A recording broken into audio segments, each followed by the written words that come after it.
Mr. Speaker, Mr. President, members of the Congress, I speak tonight for the dignity of man and the destiny of democracy. I urge every member of both parties, Americans of all religions and of all colors from every section of this country to join me in that cause. At times, history and fate meet at a single time in a single place to shape a turning point in man's unending search for freedom.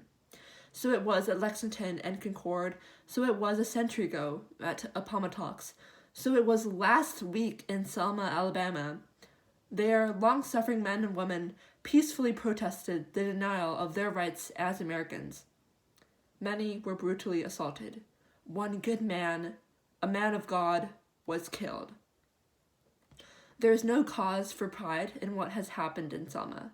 There is no cause for self-satisfaction in the long denial of equal rights of millions of Americans, but there is cause for hope and for faith in our democracy in what is happening here tonight. For the cries of pain and the hymns and the protests of oppressed people have summoned into convocation all the majesty of this great government, the government of the greatest nation on earth. Our mission is at once the oldest and the most basic of this country, to right wrong, to do justice, to serve man. In our time, we have come to live with the moments of great crisis.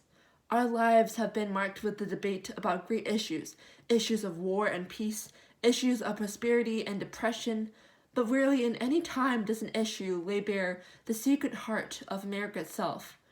Rarely are we met with a challenge, not to our growth of abundance or our welfare of our security, but rather to the values and to the purposes and the meaning of our beloved nation.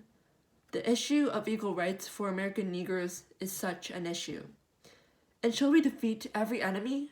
And shall we double our wealth and conquer the stars and still be unequal to this issue? Then we will have failed as a people and as a nation. For with a country as with a person, what is a man profited if he shall gain the whole world and lose his own soul? There is no Negro problem. There is no Southern problem. There is no Northern problem. There is only an American problem. And we are met here tonight as Americans, not as Democrats or Republicans. We are met here as Americans to solve that problem. Every American citizen must have an equal right to vote. There is no reason which can excuse the denial of that right. There is no duty which weighs more heavily on us than the duty we have to ensure that right. Wednesday, I will send to Congress a law designed to eliminate illegal barriers to the right to vote. Allow men and women to register and vote, whatever the color of their skin. Extend the rights of citizenship to every citizen on this land. As a man whose roots go deeply into Southern soil, I know how agonizing racial feelings are. I know how difficult it is to reshape the attitudes and the structures of our society. But a century has passed, more than 100 years since the Negro was freed, and he is not fully free tonight. It was more than 100 years ago that Abraham Lincoln, a great president of another party, signed the Emancipation Proclamation.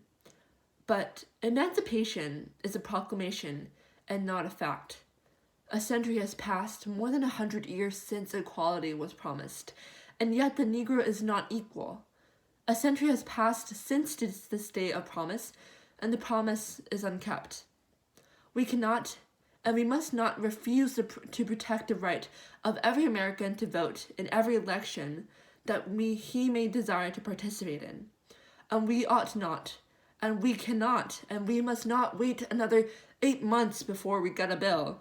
We have already waited 100 years and more, and the time for waiting is gone. There is no constitutional issue here. The command of the Constitution is plain. There is no moral issue. It is wrong, deadly wrong, to deny any of your fellow Americans the right to vote in this country. There is no issue of states' rights or national rights. There is only the struggle for human rights. I have not the slightest doubt what will be your answer. Above the pyramid, on the Great Seal of the United States, it says in Latin, God has favored our undertaking. God will not favor everything that we do. It is rather our duty to divine his will. but I cannot help believing that he truly understands and that he really favors the undertaking that we will begin here tonight.